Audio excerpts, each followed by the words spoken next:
Point నెమో ఇది భూమిపై అత్యంత ఒంటరి ప్రదేశం. అంటే ఏంటి? ఈ వీడియో చాలా ఇంట్రెస్టింగ్గా ఉండబోతోంది. పదండి చూద్దాం. 1977లో సముద్రం లోపల 2 వింత శబ్దాలు రికార్డ్ చేయబడ్డాయి. వాటి ఫ్రీక్వెన్సీ చాలా తక్కువగా ఉండగా వాటి వ్యాప్తి మాత్రం చాలా ఎక్కువగా ఉంది. వీటిని యుఎస్ అట్మాస్ఫియరిక్ అడ్మినిస్ట్రేషన్ యొక్క రాడార్ రికార్డ్ చేసింది. కానీ ఆశ్చర్యకరమైన విషయం ఏంటంటే అవే శబ్దాలు 5000 కిలోమీటర్ల దూరంలో ఉన్న ఇతర రాడార్లలో కూడా రికార్డ్ చేయబడ్డాయి. కొన్ని క్యాలిక్యులేషన్స్ తర్వాత ఈ శబ్దాల స్థానాన్ని అంచనా వేశారు. అవి దక్షిణ పసిఫిక్ మహాసముద్రంలోని చాలా మారుమూల ప్రాంతాల్లో ఓ సముద్రం లోపల ఉత్పత్తి అవుతున్నాయని కనుగొనబడింది. ఆ సమయంలో ఈ శబ్దాలకు బ్లూప్స్ అని పేరు పెట్టారు. ఈ భయంకరమైన శబ్దాలు దేని గురించి అని తెలుసుకోవడానికి వాటిపై పరిశోధన ప్రారంభించారు. కానీ సముద్రంలో ఈ భాగంలో అలా శబ్దాలు ఎందుకు వస్తున్నాయో కనుగొనబడలేదు. చాలా సంవత్సరాలుగా ఏదో ఒక పెద్ద దైవిక జీవి సముద్రంలో ఈ భాగం కింద నివసిస్తుందని నమ్ముతారు. కానీ 2012 తర్వాత national oceanic and atmosphere administration తన ముద్రను మార్చుకుంది. 1977లో రికార్డ్ చేయబడిన శబ్దాలు హిమనీ నదాల కదలికల కారణంగా ఉత్పన్నమయ్యాయని చెప్పింది. కానీ ఇప్పటి వరకు ఎవ్వరూ దాని గురించి నిజం తెలుసుకోలేకపోయారు. ఈ శబ్దం రికార్డ్ చేయబడిన చోట నేడు చాలా ప్రత్యేకమైన పని జరిగింది. దక్షిణ పసిఫిక్ మహాసముద్రం యొక్క ఈ ప్రదేశంలో వేల మైళ్ల వరకు 4 వైపులా భూమి లేని సముద్రంలో ఒక భాగం ఉంది. దీన్ని ఓషియానిక్ పోల్ మరియు పాయింట్ నెమో అని పిలుస్తున్నారు. ఇక్కడి నుంచి సమీప భూభాగం దాదాపుగా 2688 కిలోమీటర్ల దూరంలో ఉంది. ఈ సమీప భాగం వల్ల కూడా ఎటువంటి ప్రయోజనం లేదు. ఎందుకంటే ఇది దక్షిణ ధ్రువం, అంటే అంటార్కిటికా. పాయింట్ నెమో నుంచి సమీప నివాసిత భూభాగం చిలీ తీర ప్రాంతం. ఇది 3334 కిలోమీటర్ల దూరంలో ఉంది. మరోవైపు న్యూజిలాండ్ 4700 కిలోమీటర్ల దూరంలో ఉంది. పాయింట్ నెమోను ప్రపంచంలోనే అత్యంత నిర్జనమైన భాగంగా పరిగణించబడుతుందని ఇదే చెప్తోంది. వాస్తవానికి అంతర్జాతీయ అంతరిక్ష కేంద్రంలో రోజుకు ఒకసారి లేదా 2 సార్లు పాయింట్ నెమో పైన 400 కిలోమీటర్ల దూరం ప్రయాణించే వ్యోమ నౌకలు అంటే ఆస్ట్రోనాట్స్ ఉన్నారు. ప్రపంచం నుండి సంబంధం లేనప్పటికీ పాయింట్ నెమో బంజర భూమి కాదు.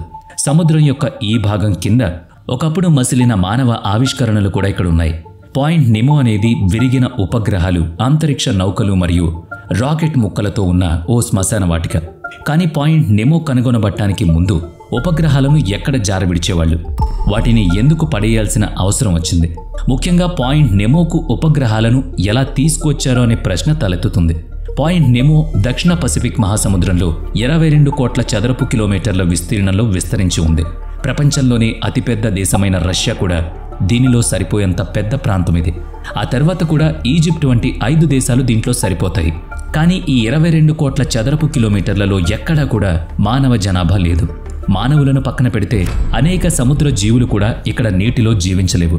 ఇక్కడ పరిస్థితులు జీవులకు ఒక సవాలుగా మారతాయి. సముద్ర జీవులు ఇక్కడ జీవించడం కష్టమని పరిశోధకులు చెప్పేశారు. పాయింట్ నెమో దక్షిణ పసిఫిక్ మహాసముద్రంలో చాలా మారుమూల మరియు లోతైన ప్రాంతంలో ఉంది. ఇక్కడ నీటి ఉష్ణోగ్రత చల్లగా ఉంటుంది. ఎటువంటి పోషకాలు ఉండవు. పాయింట్ నెమో సముద్ర ప్రవాహం కారణంగా పోషకాల కొరత ఉన్న ప్రదేశంగా ఉంది. అంటే వేగవంతమైన నీటి ప్రవాహం కారణంగా సముద్రంలోని ఈ ప్రాంతంలో ఈ నీరు గుండ్రంగా కదులుతూ ఉంటుంది. అంటే పసిఫిక్ మహాసముద్రంలోని ఇతర ప్రాంతాల నుంచి వచ్చే నీరు ఇక్కడ సరిగ్గా ప్రవహించదు. దీని కారణంగా ఇక్కడ పోషకాల కొరత ఉంది. తక్కువ పోషకాలు ఉన్న చోట ప్లాంక్టన్ కూడా తక్కువగా ఉంది. ఇవి ఫుడ్ సైకిల్ యొక్క పక్షపాతాన్ని ఏర్పరుస్తాయి. ఈ ప్రాంతంలో సముద్రం యొక్క లోతు దాదాపుగా 3700 మీటర్లు, అంటే 12100 అడుగుల వరకు ఉంటుంది. సూర్యరశ్మి ఈ లోతుకు చేరుకోవడం అసాధ్యం. కాబట్టి ఇక్కడ కిరణజన్య సంయోగ క్రియ జరగదు. అంటే ఏదైనా సముద్రజీవి ఉన్నప్పటికీ అది స్క్వీడ్లు, బయోలుమినిసెంట్ చేపలు మరియు తీవ్రమైన పరిస్థితుల్లో జీవించగల ఇతర లోతైన సముద్రజీవులు మాత్రమే. 1992లో మొదటిసారిగా ఒక కెనడియన్ ఇంజనీర్ వివిధ గణిత గణనలను చేయడం ద్వారా పాయింట్ నెమోను కనుగొన్నాడు. ఈ ప్రదేశం చాలా దూరంలో ఉంది. ఈ పాయింట్ను కనుగొన్న వ్యక్తి ఇప్పటి వరకు దాన్ని సందర్శించలేదు. 9 సంవత్సరాల తర్వాత 2001లో దీన్ని మొదటిసారి రష్యన్ స్పేస్ ఏజెన్సీ ఉపయోగించింది. ఎందుకంటే పాయింట్ నెమో అనేది సముద్రంలో ఒక భాగం. ఇది అంతర్జాతీయ జలాల్లోకి వస్తుంది. అంటే ఇది ఏ దేశంలోనూ భాగం కాదు. దీని కారణంగా ప్రపంచంలోని వివిధ అంతరిక్ష సంస్థలు తమ అంతరిక్ష వస్తువులను అక్కడ పడేయడానికి ఎవరి నుంచి అనుమతి తీసుకోవాల్సిన అవసరం ఉండదు. 2001 మార్చి 23న రష్యన్ అంతరిక్ష కేంద్రం మీర్ను ప్రారంభించి 15 సంవత్సరాలు గడిచాయి. ఇప్పుడది ఎక్కువ కాలం మిషన్లో ఉండలేకపోయింది. అందుకే రష్యన్ స్పేస్ ఏజెన్సీ దాన్ని కక్ష నుంచి తొలగించింది. అంటే దాన్ని భూమి కక్ష నుంచి తీసివేసి పాయింట్ నెమో వద్ద పడేసింది. మీర్ తర్వాత ఇతర అంతరిక్ష సంస్థలు కూడా ఈ స్థలాన్ని చాలా అనుకూలంగా గుర్తించాయి. ఇప్పుడు అందరూ దీన్ని అంతరిక్ష నౌకల యొక్క డంపింగ్ యార్డ్గా మార్చేశారు. గత 23 సంవత్సరాలుగా ఈ అంతరిక్ష వాహకాల శ్మశాన వాటిక అలాగే ఉంది. నేడు పాయింట్ నెమో కింద ఒక పెద్ద అంతరిక్ష పరికరాల కుప్పే ఉంటుందనుకుంటా. ఇక 1978లో సోవియట్ ఉపగ్రహమైన కాస్మోస్ 954కి ఓ సమస్య వచ్చింది. బేస్ స్టేషన్తో దాని సంబంధాలు తెగిపోయాయి. ఇప్పుడు ఉపగ్రహం అదుపు తప్పి కొంతకాలం దాని కక్షలోనే ఉండిపోయింది. కానీ చివరికి కొన్ని నెలల తర్వాత అది కక్ష నుంచి బయటకొచ్చి భూమి వైపుగా కదలడం ప్రారంభించింది. భయపడిందేంటంటే అది భూమిలోకి నియంత్రిత ప్రవేశం చేసింది. కానీ అతిపెద్ద ప్రమాదం అది నియంత్రణలో లేకపోవడం కాదు, దానిలో ఉన్న అణు రియాక్టర్. దీని కారణంగా ఈ ఉపగ్రహానికి శక్తి లభించింది. ఈ ఉపగ్రహం ఆకాశంలోని కాలి బూడిదైంది. కానీ రేడియో ధార్మిక పదార్థం ఉత్తర కెనడా అంతటా వ్యాపించింది. ఆ తర్వాత ఈ రేడియో ధార్మిక పదార్థాన్ని శోధించి శుభ్రపరచడం మాత్రమే లక్ష్యంగా ఒక ఆపరేషన్ ప్రారంభించబడింది. అది ఓ రకమైన అతిపెద్ద ఆపరేషన్. దీనికి ఆపరేషన్ మార్నింగ్ లైట్ అని కూడా పేరు పెట్టారు. అదృష్టవశాత్తు ఇందులో ఎవరికీ హాని జరగలేదు. కానీ ఈ ప్రమాదం తర్వాత ప్రపంచం అణుమార్గాల ద్వారా ఉపగ్రహాలను నడపడం వల్ల కలిగే నష్టాన్ని ముందుగానే తెలుసుకుంది. ఇది కాకుండా 1997లో ఓహ్లోమాకు చెందిన లాటి విలియమ్స్ ఓ పార్క్లో నడుచుకుంటూ వెళుతుండగా అకస్మాత్తుగా ఏదో వస్తువు ఆమె భుజంపై పడింది. కొంత పరిశీలన తర్వాత ఆ పడిపోయిన వస్తువు డెల్టా 2 రాకెట్ ముక్క అని తేలింది. అది మైళ్ల దూరంలో ఉన్న వాతావరణంలోకి ప్రవేశిస్తున్నప్పుడు పగిలిపోయింది. ఈ ప్రమాదంలో లోటి విలియమ్స్ గాయపడలేదు. కానీ ఈ ప్రమాదం అందరి కళ్ళు తెరిపించింది.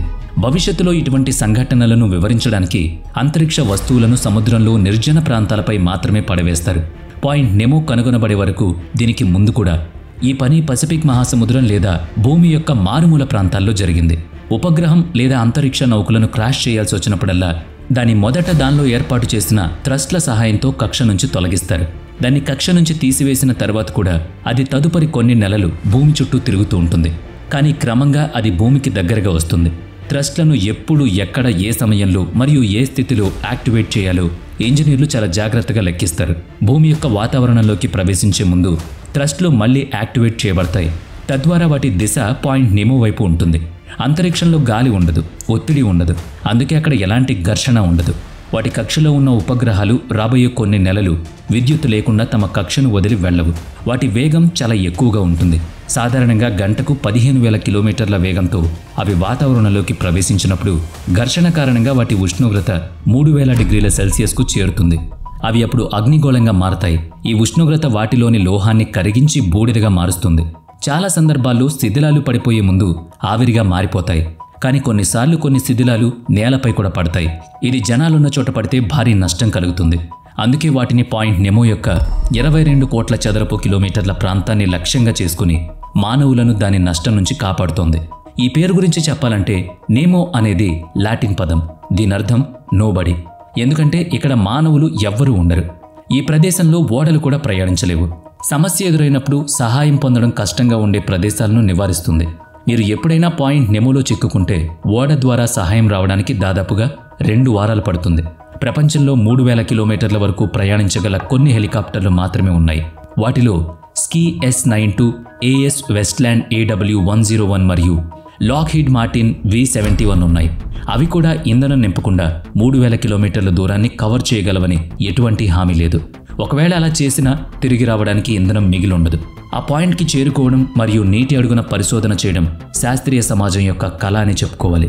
బహుశా భవిష్యత్తులో అక్కడ పరిశోధన జరిగి 1977లో వచ్చిన శబ్దాల రహస్యాన్ని వెల్లడించొచ్చు. చూద్దాం పాయింట్ నెమో దాని రహస్యాన్ని ఎప్పుడు తెలియజేస్తుందో. వీడియో నచ్చితే లైక్ చేయండి, షేర్ చేయండి. ఇప్పటి వరకు మన ఛానల్ని సబ్స్క్రైబ్ చేయనట్లయితే ఇప్పుడే సబ్స్క్రైబ్ చేసుకుని పక్కనే ఉన్న బెల్ ఐకాన్పై క్లిక్ చేయండి. నెక్స్ట్ వీడియోలో మళ్ళీ కలుద్దాం. Thanks for watching.